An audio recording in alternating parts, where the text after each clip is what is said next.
You ask Tiger to solve. This deals with linear equations with one unknown.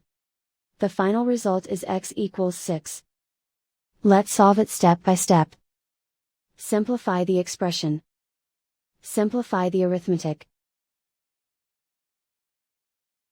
Group all constants on the right side of the equation. Add 5 to both sides. Simplify the arithmetic.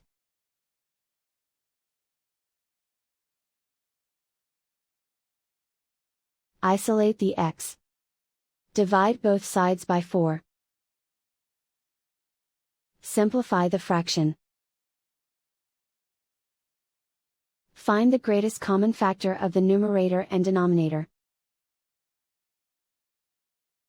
Factor out and cancel the greatest common factor. And so the final result is x equals 6.